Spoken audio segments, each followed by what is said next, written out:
I respected Victor because he was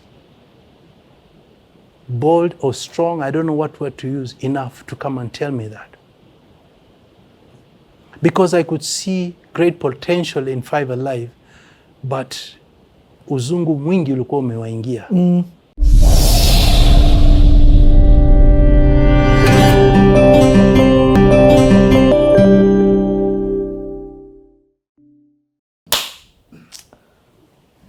What a valuable conversation this is. So much, you know, when it says people who have been through life or who have lived life have there are wealth of, I don't even want to call it just information, because it's more than information. Information, experience, just wealth of value. That's the best word I can come up with right now. That's what this conversation is. The last video is a bit heavy because we're talking about how we have been taught to reject ourselves and love others. It's painful in retrospect to look back and just think that is me, where I began to reject my own music and love music. Imagine, love music from outside more than that which was from my own home. Not because that which from my own home wasn't good, but because somehow, some way, that narrative was told to me and packaged in a way where I can believe. But I want to talk about some of the things you guys did to begin becoming challenging that narrative. So at Carnival, what did you do? Like I said earlier, at the Carnival, when things were not going really well, we decided to record the album titled At the Carnival and push it on VOK, and it worked very well because all of a sudden people were not only asking about which band did this song, they were asking, oh, so where is this carnival place they're singing about? So it had a double-pronged effect. People got to know the band, people got to know the carnival. Yep. Not that the carnival was not known, but it enhanced. Yep. And it also introduced it to a new people. Yes. Maybe who didn't know where it was. Yes. So that worked very well. And likewise, we've done that, if I may now share, we've done that almost on each and every album we've recorded. When we moved to Nairobi, we did At the Carnival. Then we thought, hey, we want to popularize Chakacha music countrywide. What are we gonna do? So prior to moving to Nairobi, we had done Akumunya Kisumu in praise of a fictitious Jaluo girl. Yes. But then now we said it worked very well. Nyanza province has accepted our music because we've sang about their girl. And then we did Nyambura. Yes. I love it like fish and chips. What? That was you guys? Yeah. You see, the songs have done it. They've traveled. Yeah. So we did Nyambura, and we were targeting Central Province back then.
so that they'll hear this song praising this fictitious girl Nyambura, Yep.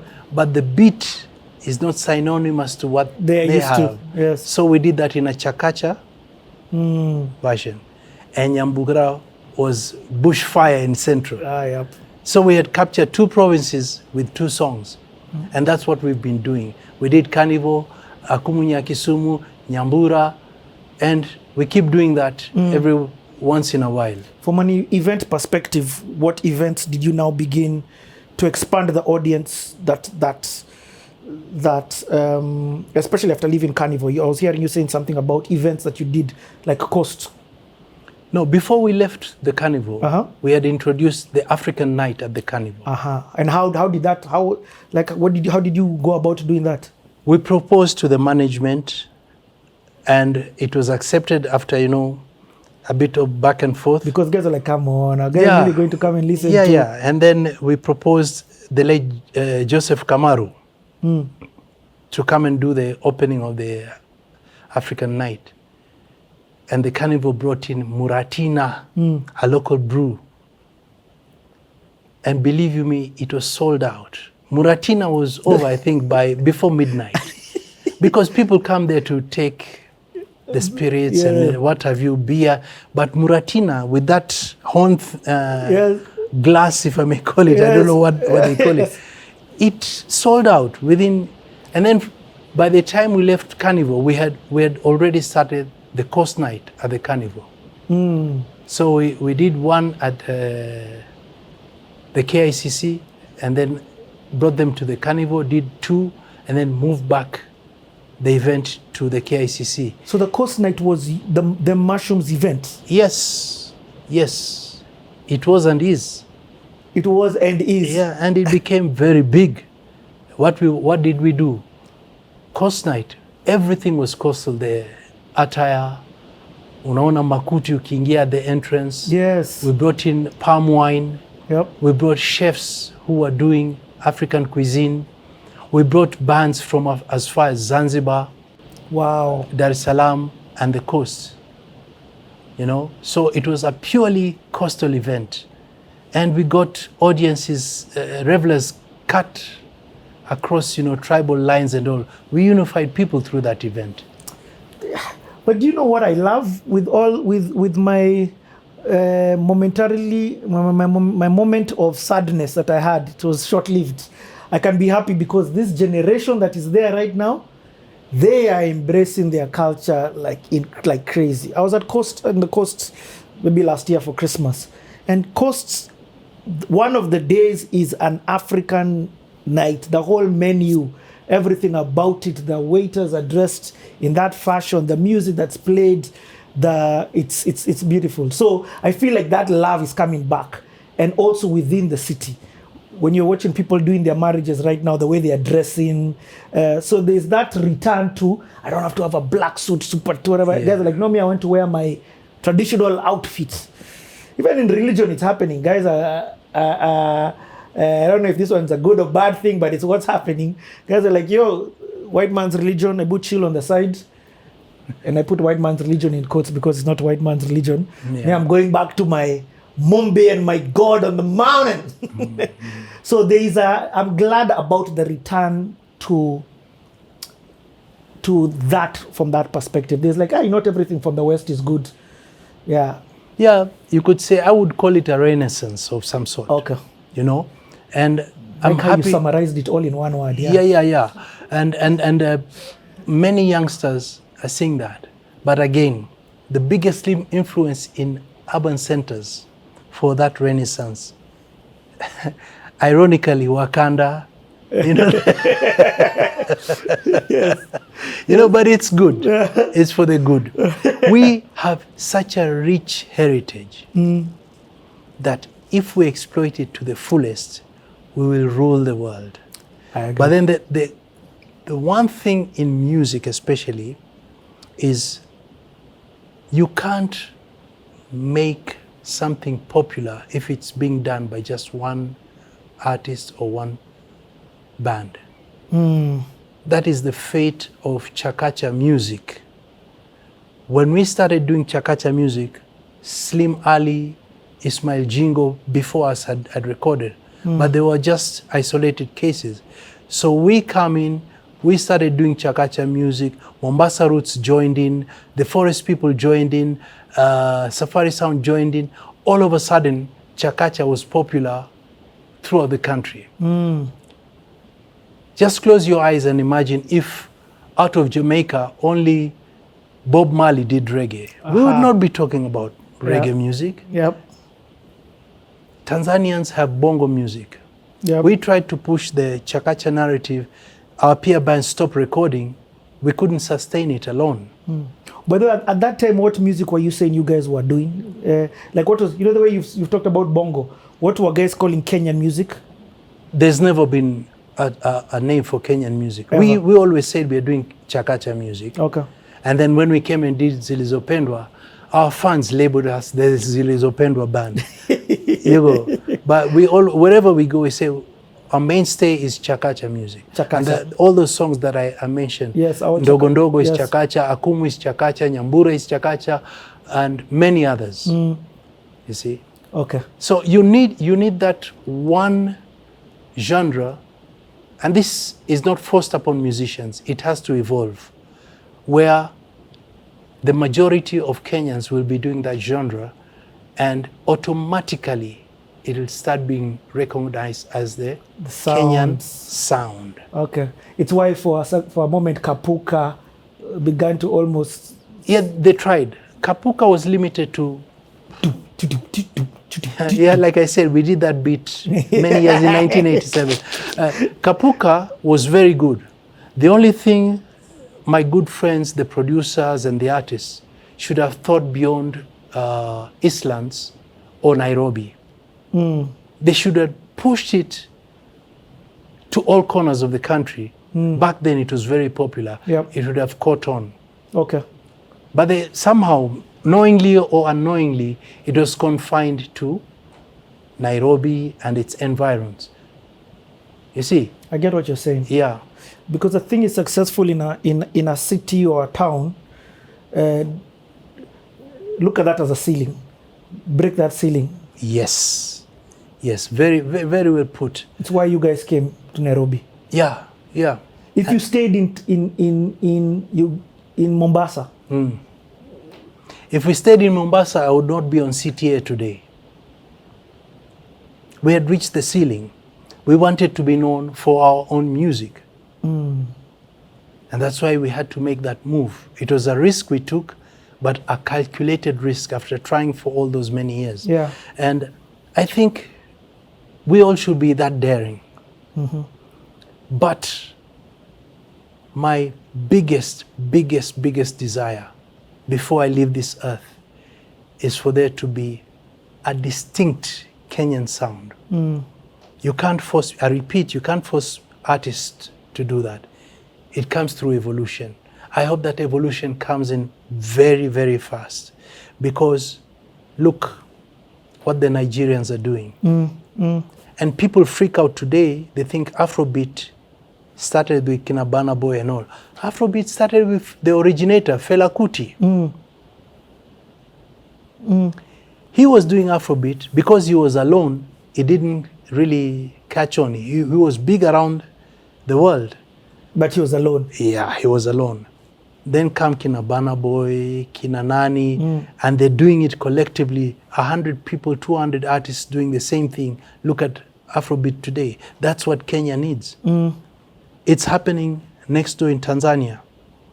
They're doing bongo. But you listen to the music. What is bongo? It's a name they've given to the music. But if you know music, you hear a feel of sukus, you hear a feel of zouk. Zouk, yes. You see, that is what I pray for. And I know my God is faithful. He's had me. Before I go, there's going to be a Kenyan sound. Not necessarily from them mushrooms, yes, but from younger artists. From the generations that's there now. Yeah.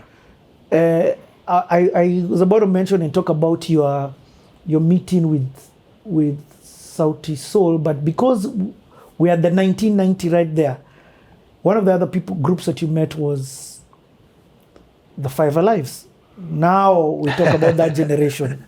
Five Alive. Did you ever meet Jack Odongo as well? Yeah. African Heritage? Hey, we're good friends with Jack. Okay. I respect that man for his expertise on the keys and music Yes. in general. Okay. Yeah, so Five Alive you mentioned. Bob Kioko, Victor Say, Eric, I can't remember the... Eric Wainaina, for those who Yeah, Eric wonder which Wainaina. I can't remember the other two. Yes. Yeah? Chris Kamau. Yeah, Chris Kamau. Squeezy Madevu Meupe. A very nice guy. So Five Alive was big because they were being pushed before they became a brand. And then the Mushrooms, happened to be the first or probably the only band in Nairobi that had cordless mics when they were just, we go to Europe, we buy them, and they got to know about it. So Victor and the others used to come to my house in Langata. Yeah. And then they wanted to hire. I said, no. Chukweni tu mkatumia. I didn't want any money from them. Yeah. So nikawapatia. Then they started, every time they have a show, they come back.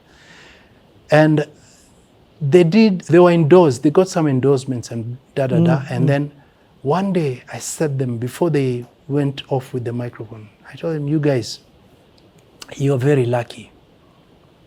You're not even a brand, but you already have endorsements. Wewe umefanya ya maziwa, sijui umefanya nini. You see, things are being done the other way. A band needs to grow, become a brand, and then they start getting endorsements. These guys got endorsements before. Yep. They were just known in Nairobi, in some pockets in yes. Nairobi. So I said, microphone ichukweni, but the line you're following, haitawafikisha mbali, you sound too Western. Go think about it. Walienda, waliporudisha microphone, that was the last time they came to my house. And we never interacted again. For real? Yeah. And then I remember it was in Mombasa at the Mamangina Park. Yeah. By the creek. Yeah. There was Suzanne Gashuki had organized the Beats of the Season. Ooh. We were on the lineup, and Victor was working with Suzanne. Then Victor comes to me. Victor he said, Katana, Aki, I want to tell you something which I've had in my heart. I said, go ahead. So I thought we were going to talk about music.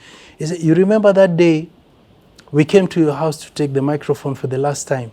I said, yeah, I remember.